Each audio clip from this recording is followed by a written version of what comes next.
আসসালামু আলাইকুম। মেহেরপুর জেলার আরো একটি সুন্দর গ্রামে আপনাদের সকলকে জানাই স্বাগতম। আশা করি সবাই ভালো আছেন। তো আজকে যে গ্রামটায় আমি অবস্থিত করছি সেটা হচ্ছে, তোমাদের গ্রামের নাম কি ভাইয়া? কাছুলি গ্রাম। কাথুলি। এটা হচ্ছে কাথুলি ইউনিয়ন, তাই তো? কাথুলি ইউনিয়ন। তো সাথে কারা আছে দেখতে পাচ্ছেন। তো আজকে আমরা কোথায় যাব পুরো ভিডিওতে দেখতে পাবেন। তো চলো যাওয়া যাক তাহলে।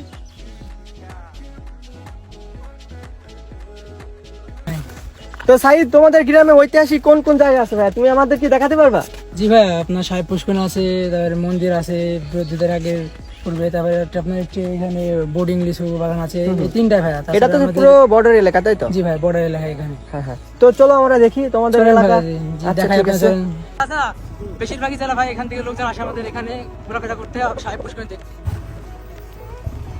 তো সাইদ, তোমাদের গ্রামে এখন আমরা কোন জায়গায় নিয়ে যাচ্ছ আমাকে? ভাই আমাদের গ্রামে হচ্ছে আপনার এখানে 1900 সালে পূর্বে ইংরেজদের বসবাসকৃত আপনার সাহেবপুকুর আছে ভাই, ওইখানে আপনাদের আপনি নিয়ে যাচ্ছি আপনাদের জন্য। ওখানে আপনার 1970 সালে খ্রিস্টাব্দে সাহেবপুকুর আপনার আছে, ওইখানে আপনাদের দেখার জন্য। আচ্ছা আচ্ছা, চলো দেখা যাক। জি ভাই চলেন। সো ফাইনালি আমরা চলে আসলাম হচ্ছে সাহেব পুকুর, কাথুলি গ্রামের। অনেক সুন্দর দেখছি, এটা হচ্ছে অনেক পুরনো। তো সাহেদ, এটা বলো তোমাদের এই পুকুরের ইতিহাস সম্পর্কে একটু কিছু। ভাই এখানে আপনার পুকুরের ইতিহাস সম্পর্কে ভাই, এখানে আগে আপনার ইংরেজরা বসবাসকৃত করতো। যে আপনার এটা ছিল আপনার ইংরেজদের ঘর বাড়ি। তারা চলে যাওয়ার পরবর্তীতে এখানে আপনার পাথর গ্রামে একটি ধনী লোক আছে, তারা আপনার মাছ চাষ করছে।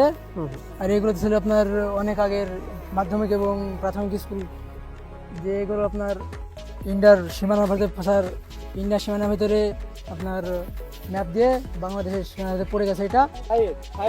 জি ভাইয়া। আমাদের নতুন আর কোন জায়গায় নিয়ে যাবো? নতুন ভাইয়া আছে আপনার খ্রিস্টান এবং বৌদ্ধদের মন্দির আছে ভাইয়া, ওইখানে আপনাদের আমি নিয়ে যাব।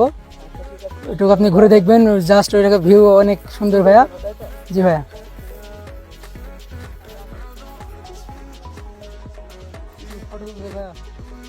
সো ভিউয়ার্স, এতক্ষণ আপনারা সাহেব পুকুর দেখলেন, আর এখন হচ্ছে আরো একটি নতুন প্লেসে যাচ্ছি আমরা।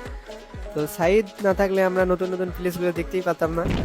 তো আমাদের মেহেরপুর জেলায় এত সুন্দর সুন্দর দৃশ্য আছে আমরা জানি না, আসলে সাইড না দেখালে আমরা আজকে দেখতেই পারতাম না। তো ছোটোবেলার কথা মনে পড়ে গেল যে কোনো কিছু দেখলে লাফ মেরে যেতে হয়। সো আবারও সেভাবে পার হয়ে চলে আসলাম। সো ফাইনালি আমরা চলে আসছি এখানে, এসে আমরা দেখবো হচ্ছে ভাই এটা হচ্ছে আপনার আগের হিন্দুদের আপনার মন্দির ছিল, এখানে পূজা হতো। এবং এই বিগত, জি ভাই, বন্ধুদের মন্দির এখানে আপনার 4 বছর হচ্ছে সেই সব বাতিল হয়ে গেছে। এখানে একটা গ্রামে হিন্দু ছিল, এই যে এই বাসাটা ভাইয়া, হিন্দুদের বাসা এখন 1 বছর উঠে গেছে। এখান থেকে গ্রামের লোকজন তারা দিয়েছে একটা। আমার বন্ধু হচ্ছে সাপে ভয় করছে। আল্লাহ না, একটা লোক আছে গ্রামে, এখানে ভিতরে ঢুকেছে। হ্যাঁ, বসে বসে আপনার পূজা করে এখানে ছোটখাটো। তো ফাইনালি আমরা এটা ঘুরে দেখলাম। তো নতুন আরেক প্লেসে যাওয়া যাক। তো চলো নতুন প্লেসে আমরা ঘুরে আসি। চলেন। সো এভরিওয়ান, এখান থেকে ব্যাক করে আমরা আরো একটি নতুন প্লেসে যাচ্ছি, আর এটা হচ্ছে কাথুলি গ্রামের বাজার, ঠিক আছে? আর এটা হচ্ছে কাথুলি গ্রামের হচ্ছে ব্রিজ, ঠিক আছে? এটা হচ্ছে ব্রিজ। তো আজকে আমার ফার্স্ট টাইম আসা এখানে, আগে আমি কখনো আসি নাই। তো আমরা চলে আসলাম নতুন একটি প্লেসে ইন্ডিয়ার বর্ডার দেখানোর জন্য।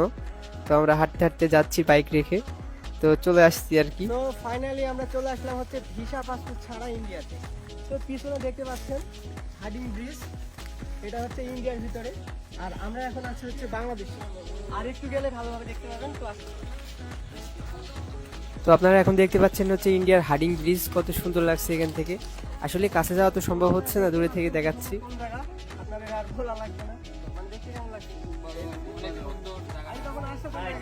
তো রাজু ভাই কেমন লাগছে ইন্ডিয়ান বর্ডার? অনেক সুন্দর লাগছে, তবে হচ্ছে আমি আগে কখনো এখানে আসিনি, আজকে তোমাদের জন্য আমার এখানে আসা। তো তোমাদের অসংখ্যভাবে ধন্যবাদ জানাচ্ছি। তো পিছনে আপনারা দেখতে পাচ্ছেন ইন্ডিয়ার ব্রিজ, ঠিক আছে? তো আমরা কাছে গিয়ে আপনাদের দেখাতে পারলাম না, এই দূরে থেকে দেখাতে পারলাম, কারণ বাংলাদেশ আর ইন্ডিয়া হচ্ছে ডিভাইড করে দেওয়া আছে। আমরা কাছে গেলে দেখালে আমাদের সমস্যা, এই জন্য আমরা দেখাতে পারলাম না।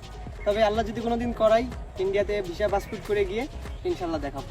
সো ভিউয়ার্স, আমাদের ভিডিওগুলোর পার্ট নিয়ে মোটামুটি শেষ হয়েছে, আমরা এখন বাসার দিকে রওনা দিব। আর নেক্সট কোন জায়গায় আসতে হবে আমাদের অবশ্যই জানাবেন, ভালো কোনো প্লেস থাকলে আমরা ইনশাল্লাহ যাওয়ার চেষ্টা করব। ভিডিওটি এখানে শেষ করলাম, আর ভিডিওটি কেমন লাগলো অবশ্যই জানাবেন, আর কোন হয়ে থাকলে অবশ্যই সবার থেকে দেখবেন। আর সাইড, তোমাকে অসংখ্য ধন্যবাদ, তোমাদের গ্রামটা তুমি এক্সপ্লোর করে দেখালা এইভাবে।